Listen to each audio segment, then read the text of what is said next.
In this video, I'm answering all your guys' questions about what it's like to live in Da Nang, Vietnam, rentals, visas, everything that I wish I knew before I came here. So stick around. So as we start this video, I wanted to give a big thumbs up to you guys. You guys got me to the 8,000 subscriber mark recently. Earlier this week, we just hit 8,000 subscribers. So man, I can't tell you guys how much I thank you guys for all the people watching, liking, and subscribing to the channel.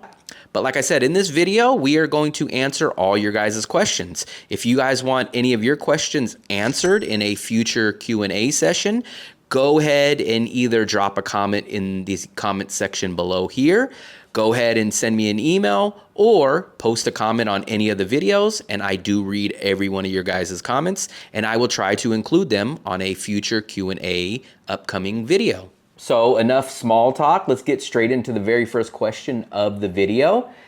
The first question comes from Stan Lee 4765, and he asked, what do you do about your visa? Now, there's really two options here. As most of you guys know, Vietnam only offers a 90-day visa for tourists. So you have two options in that situation. You can either fly out of the country, wait till you get your new e-visa, or your other option is to take the bus, go to Laos or Cambodia, a nearby surrounding country, and you can come back the same day. So there's two different options. I've done both of them. Vietnam changed their policy stating that if you flew out of the country, you would have to be gone at least the length of getting a new e-visa, which usually is about 3 business days, if not more. So with the option that I've been doing for the past year is getting on a visa agency bus.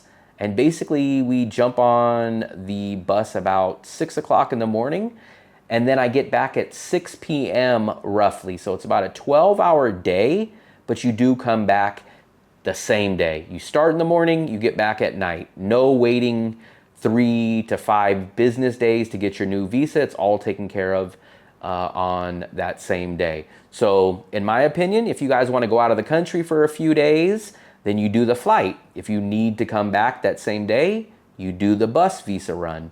So that's my take on that question. Thumbs up to Stan. Good question, because I know a lot of you guys ask about the visas and are very curious. So great first question. Moving on, we're going to go to the second question from YT Viewer 172. And they ask, recent videos on YouTube talk quite a bit about tourists going to Vietnam instead of Thailand. Based on what you see in Da Nang, is this a temporary short-term spurt due to the recent earthquake and safety of Chinese tourists in Thailand, or is this more of a long-term shift in a tourist preference? I've been recently talking a lot about people having second guesses about staying in Thailand long-term. And in my opinion, I believe Thailand is gonna have an exodus. Thailand is very close in proximity to Vietnam. And I believe a lot of social media sites, YouTube videos are really pumping up Vietnam, especially Da Nang here. So I believe a lot of these budget or slow nomads are gonna wanna kind of dip their toe and go in to try out Vietnam and just compare it to Thailand, especially because a lot of the visa and immigration is getting tougher in Thailand, which is kind of driving people away. They get frustrated or nervous that they're not gonna get their new visa stamp in Thailand. So it's scaring people away to come and try out different spots. On top of that, everyone that I know that's living in Thailand or that's recently been there talks about that there is a nice cost of living increase in Thailand. So I kind of think generally that people are gonna want to branch out, and if not permanently try it out, maybe just temporarily try out Vietnam. And I also believe a lot of people are gonna start trying out Cambodia. So keep an eye out on your YouTube videos or your Facebook feeds, because I really think Cambodia is gonna start being talked about a lot more. So in my opinion, yes, I do think Thailand is gonna lose a certain amount of people because of their visa situation, because of the cost of living, and they're just kind of naturally forcing the younger, cheaper backpacker style kind of guy out of Thailand. It's kind of funny because that's who kind of basically built Thailand over the past 30 or 40 years. And they're kind of wanting to push those people out of the way and say, hey, we only want the above 50 crowd, the guys that spend money. Nice knowing you younger budget backpackers, but your guys' time is up. That's my take on it, but another solid question from our YouTube viewer. Big thumbs up. Any of you planning a trip to Da Nang in the next 60 days? Well, don't hesitate to book a 30-minute video consultation with me to settle in smoothly. During this call, I'll provide personalized advice and answer any of the questions you have about traveling or living in Da Nang. So don't hesitate. The link is in the description below. So moving on to our third question. This one gets a little racy, or at least racy for my channel. But this question comes from Mike Miller, 5445. He asks, will any guys who do Da Nang videos ever address adult entertainment in Da Nang? Bars, massage parlors, freelancers. We know it's not Pattaya, but is there anything available? Not all expats want a girlfriend. So, interesting take on that. And the first thing I'm gonna say is yes, Da Nang is not Pattaya. Da Nang is not Bangkok. So if you guys think it's like that, you guys probably have the wrong impression. On the flip side, there is gonna be spots for you guys still to hang out. Now, let me throw out a disclaimer. I do not drink alcohol. I don't go to parties. I don't go to clubs. I have a girlfriend here. So my take on it is gonna be a little bit different, but I'm not gonna act like there's not clubs here, there's not bars. They're not gonna be like Pattaya. They're definitely not gonna be like Pattaya or Bangkok, but they're gonna be expat Western bars, and there's gonna be massage parlors, stuff like that. So if you look hard enough or you know the right people to talk to, you will definitely find some interesting spots here. It's not gonna be as widely known or as advertised as some of these other places where like Pattaya, the girls are just running up and grabbing you and pulling you into the bar. It's not gonna be like that. This is kind of more of a family-friendly city than a wild beach party, Bali, Pattaya, Bangkok type of city. So kind of to address that question, it's not gonna be like those cities, but you are still going to find some of that nightlife. So we're gonna move on to the next question. I'm not sure if I'm gonna pronounce your name correctly, but let's try it here.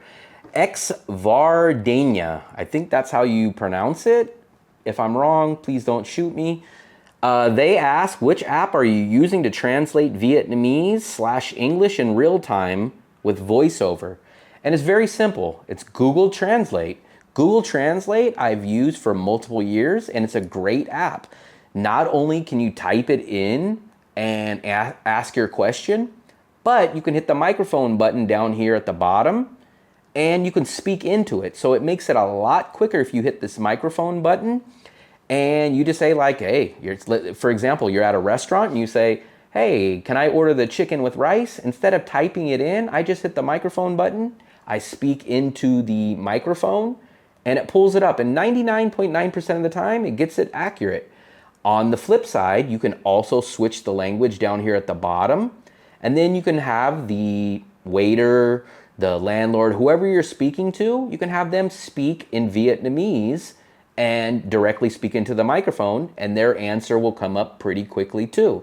So Google Translate is what I use, and it's awesome, man. I never have a problem with it. Like I said, it usually accurately depicts the right words, and no issues with that. Our next question comes from the Underworld Reporter. Hey man, love your videos, recently discovered it. By the way, a round trip from Da Nang to Bangkok is $100. Wouldn't that be easier option for the visa run and cheaper than the bus? So this ties back into the visa situation that I was talking about. And part of this question is accurate. So the cheapest round trip that I've personally found to Bangkok is about $130, $140. But Kuala Lumpur, I have seen at times reach $100 for a round trip ticket, which yes, accurately is cheaper than the bus run that I take for the visa. The bus run that I took last time was $150.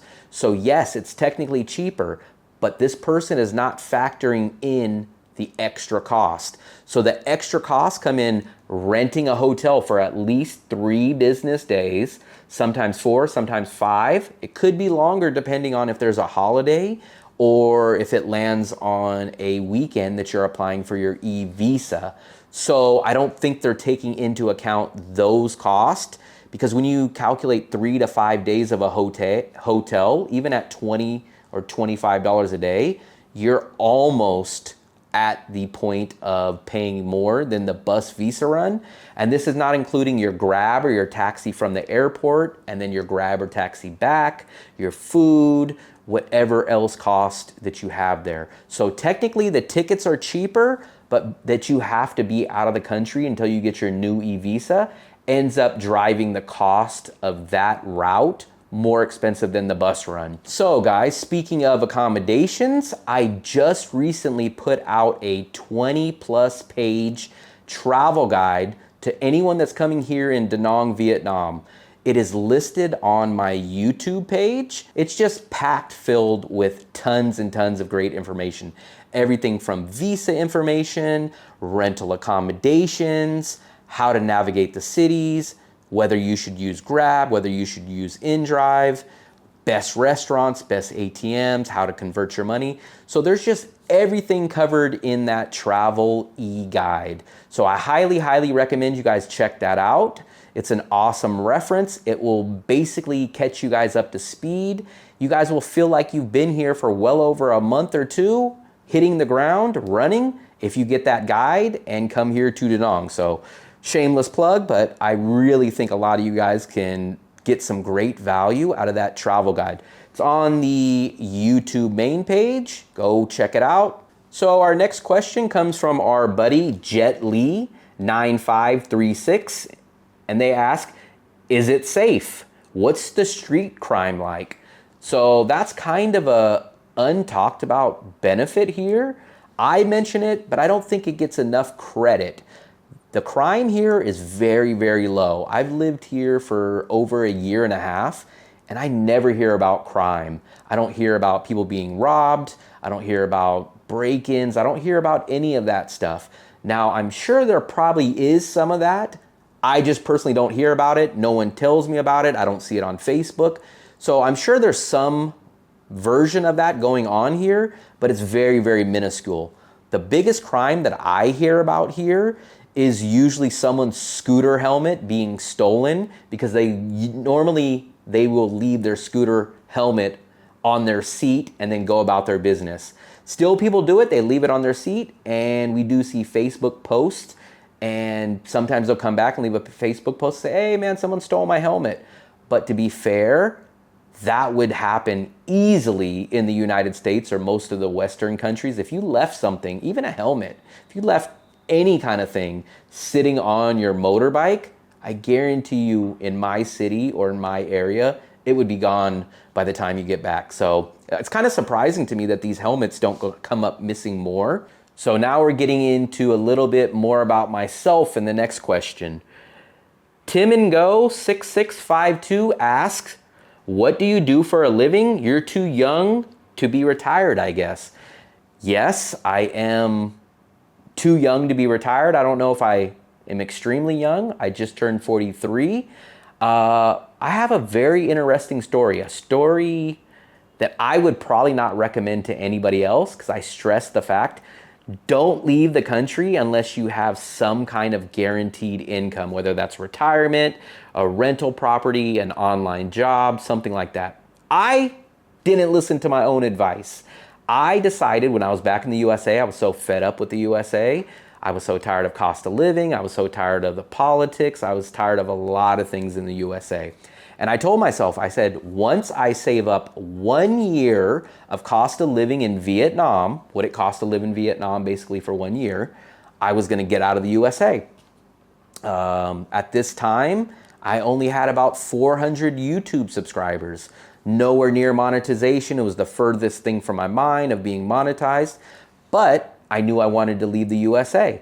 So in a long, short way, I decided to leave the United States once I saved up 1 year of cost of living in Vietnam. I left, I had no income. I had no job. I had no rental property. I'm not old enough to get Social Security retirement. So none of that was an option for me. But I left and I just said, I'm going to figure it out. I wouldn't recommend that to anybody else, but I did it. Some of you guys might be risky like me, and I highly, highly don't recommend it, but I did it. Looking back now, like I said, I only had about 550 subscribers. Now I have just a little over 8,000 YouTube subscribers. And now, honestly, I don't break even. I'm still not breaking even on my bills, but I recoup back about 70+% of the monthly bills that I put out here. So in a long story short, I don't fully break even out here. I'm able to stop the bleeding by the YouTube revenue. Hopefully very soon we'll start breaking even on the channel. But yes, I'm too young to be retired and I don't have any income. So I'm kind of a rare situation out here. So that's kind of my story of how I got out here. But I do say, I don't recommend you guys coming out here unless you have some kind of money constantly coming in. That's my advice. So guys, I hope you enjoyed this Q&A session. I actually enjoyed it. I got to give you guys boots on the ground answers. Hopefully you guys learned some stuff from this video. If you did, please give it a thumbs up. Please hit the subscribe button. We're getting one step closer to the 10,000 goal by the end of the year. Like I said, when we hit 10,000 subscribers, I made a deal to you guys that I would rent a motorbike and do a video on it. So if you guys want to see me get on a motorbike, which I'm still terrified about driving in this traffic, let's hit that subscribe button and let's get me one step closer to renting a scooter. So once again, I really appreciate it. If you guys want your question answered, just send me a message in the comments, ask your question, post it to the YouTube post page, or send me an email that's listed on the YouTube page. I will include your guys' question in a future Q&A video. So once again, thumbs up to you guys. Very, very, very, very much appreciated, and happy travels.